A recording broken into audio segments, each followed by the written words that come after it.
When my husband, Daniel, left for his 2-week business trip to Chicago, I thought the days would feel long and lonely. The house always felt a little too quiet without him.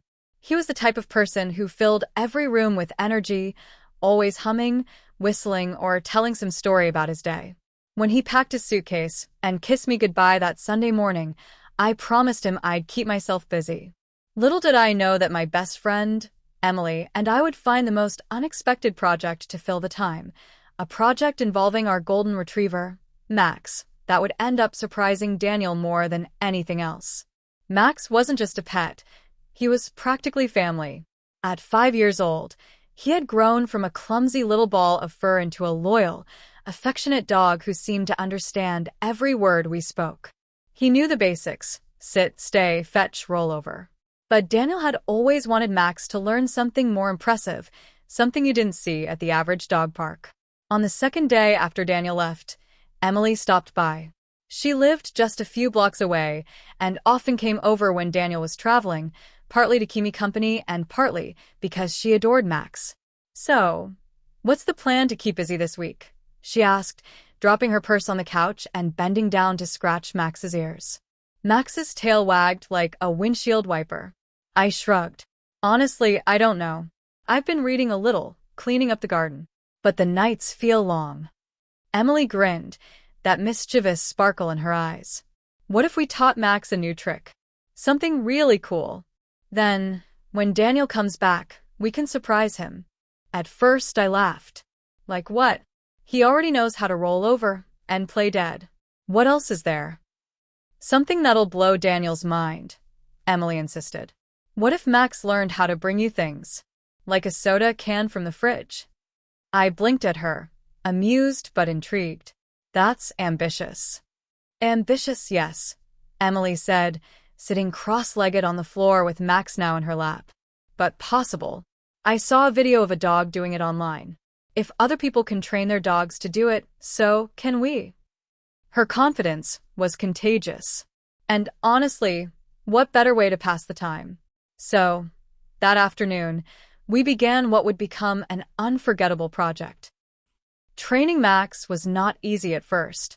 The concept of opening the fridge, grabbing a soda can, and bringing it back was way beyond anything we'd ever tried.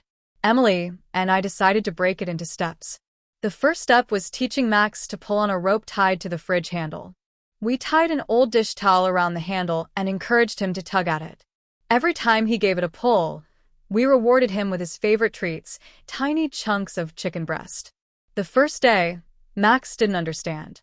He pawed at the towel, sniffed it, and looked at us as though asking, "What are you two trying to do?" But Emily had a patience I admired. She kept clapping her hands and saying, "Good boy, Max," even when his attempts were clumsy. By the second day, he was tugging hard enough to pop the fridge door open. Emily and I cheered like little kids, clapping and laughing while Max wagged his tail, so fast I thought it might fall off. "See? He's a genius," Emily declared proudly. Once Max understood the door-opening part, the next challenge was teaching him to pick up a can. We started with an empty soda can, worried he might puncture it or hurt himself. Max was hesitant at first. The can felt strange in his mouth, too smooth and metallic compared to the toys he was used to.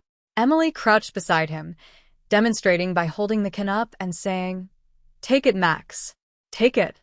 Finally, after many failed tries, he gingerly grabbed it between his teeth and carried it for a few steps. We rewarded him like he had just solved world peace. Day by day, Max improved. Emily came over every afternoon after work, and the three of us worked together like a little team. The living room became our training arena. Treat crumbs covered the rug, laughter echoed through the walls, and Max seemed to love every minute of being the star pupil. By the end of the first week, Max could open the fridge, pick up a can, and bring it to us, though sometimes he dropped it halfway or chose the wrong item. Once, he proudly trotted over with a jar of pickles clamped between his teeth. Emily laughed so hard, she nearly fell off the couch.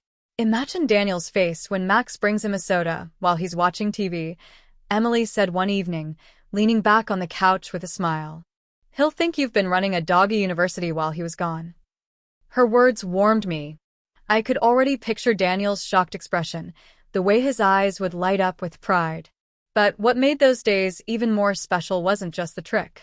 It was the bond that grew deeper between the three of us, me, Emily, and Max. Those afternoons filled the quiet spaces Daniel had left behind, turning them into moments of laughter, teamwork, and joy.